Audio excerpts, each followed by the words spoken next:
It's going to be tough to beat, as he always is, the Cuban native, Anthony Echemendia. And he'll take on Tyson Charmoli, who is a converted 133-pounder, wrestling up at 141 because Tyler Wells is under the weather at 141 for the Sooners tonight. Yeah, and that's a real tough one. Of course, it's balanced by the guys they have out of the lineup, but we were unable to take advantage of that at 33, and there is no advantage here. So barring injury, we're looking at bonus points here for the Cyclones. So Tyson Charmoli getting the green band strapped around his ankle and set to go against Anthony Echemendia. His third season at Iowa State, began his career at Ohio State. He was a Big 12 champion and All-American 2 years ago, and then last year he had a season-ending ankle injury occur to him at the Cliff Keen. Yeah, he is a beast, a two-time Cuban senior freestyle medalist, silver and bronze, and a great technician, great stance, and he's got a shot at the title. The guy standing in his way is Ohio State two-time champ Jesse Mendez, though. Charmoli is a gamer. He's out of St. Francis, Minnesota. He's a Wyoming transfer, and he was a 133-pounder last year for the Cowboys there of Wyoming. Seen him a couple of times this year, but as we said, he's a 141-pounder. And Carter Schmidt and taking that defeat a moment here. ago at 133. Yeah, nothing to lose here, so go for it. Be a hero, even if it's in defeat. Anthony Echemendia had a really bad staph infection last year, had to go through all kinds of struggles and just to get back on the mat. And Kevin Dresser and staff so happy to have him back out there. Had a knee injury back in 2020, 2021 when he was at Ohio State. So, man, he's had to battle through some things.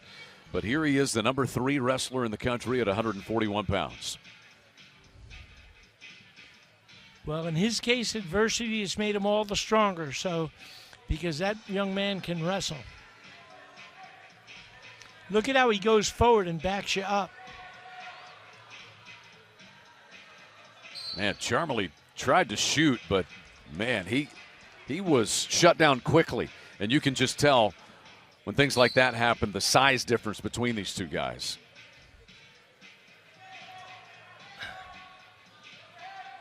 Echemendia with the left leg. He's one of 3 Cuban wrestlers on this Iowa State roster. Oh. We will see another one, younger Bastida, at the heavyweight spot. There's the first takedown to Echemendia. Cuba North, that's what they say. Well, Coach Dresser's smart because there's strong wrestling tradition in Cuba. Kevin Dresser's 9th season as the head coach at Iowa State. They won the Big 12 title 2 years ago and then had some injuries that really set them back last year. That big win over Iowa, as you said earlier this year, when the Hawkeyes were number 3 in the country. No takedown for Echemendia yet.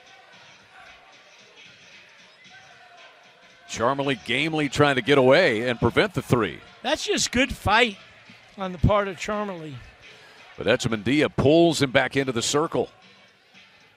There's the 3. That's just physical. Yes. Not much you can do.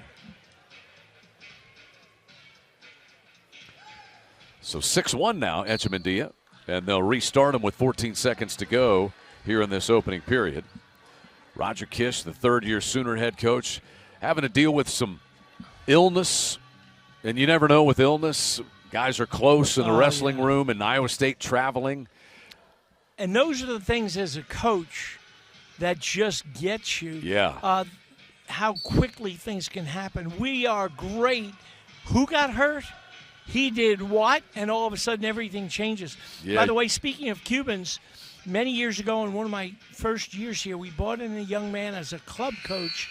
His name was Lazaro Reynoso, and he had 2 wins over a great, great, great Oklahoma wrestler. Who were those wins over? Oh, come on.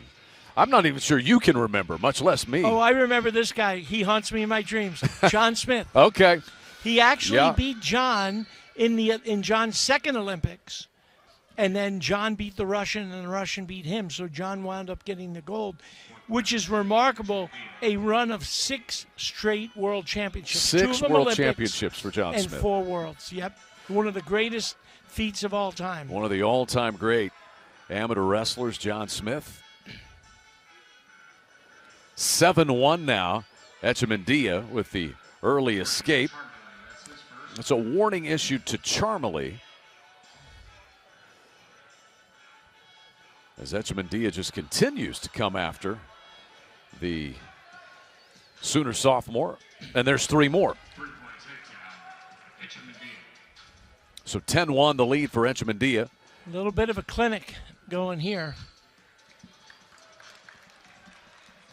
Oklahoma got off to such a good start this year. They were 7-1 to start the year. Best start since 2013, 2014. Lone loss there was to the 4-time reigning champion Penn State Nittany Lions. Lost one to Oklahoma State, got blanked, but a lot of those bouts were closer than they were. I believe it was 4 decided by 1 takedown, essentially, 1 to 3 points. The Oklahoma State did dominate score-wise.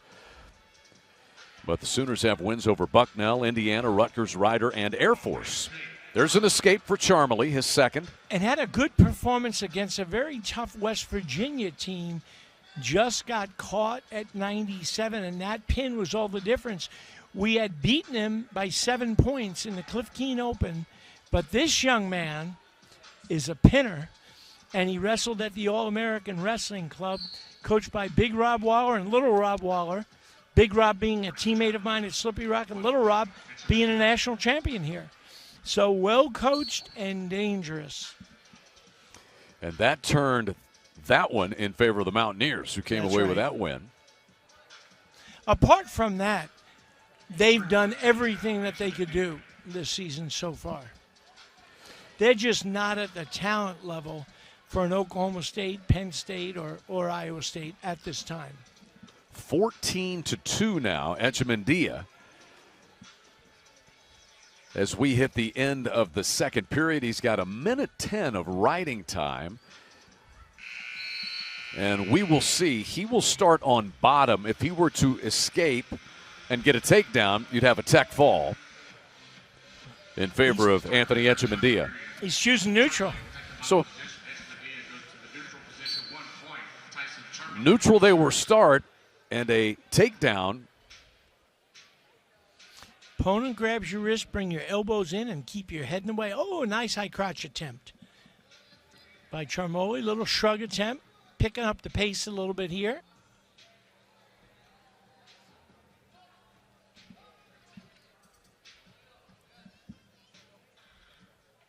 Echemendia right back to work. He has really been in on that left leg. There's 3 more for Echemendia, and he will turn him loose.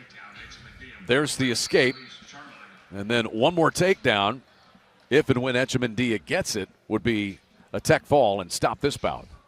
It would seem at this time that it's inevitable. Pretty clinical for Anthony Echemendia.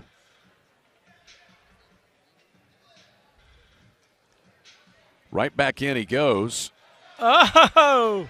Look at the scrappiness, though, of Charmoli. That's a lot of clock to eat if you don't get a score there, but I like the effort. Still 1:04 to go here in the third period. Wait on that shot to your left leg. Chase it to the right.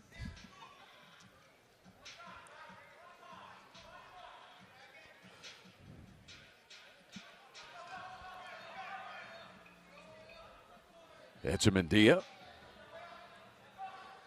2 takedowns in the second, 2 in the first, 1 here in the third. And there's the tech fall, a takedown that occurs with 39 seconds to go here in the third period. So Anthony Echemendia, just a clinical operation, but I think kind of as expected from the number 3 wrestler in the country at 141, Coach. Yeah, and not a bad effort by Tyson Charmoli, just a little overmatched and up a weight. So the tech fall final score is 21-4 And that gives the Cyclones 5 more points and an 11-0 lead in the duel overall.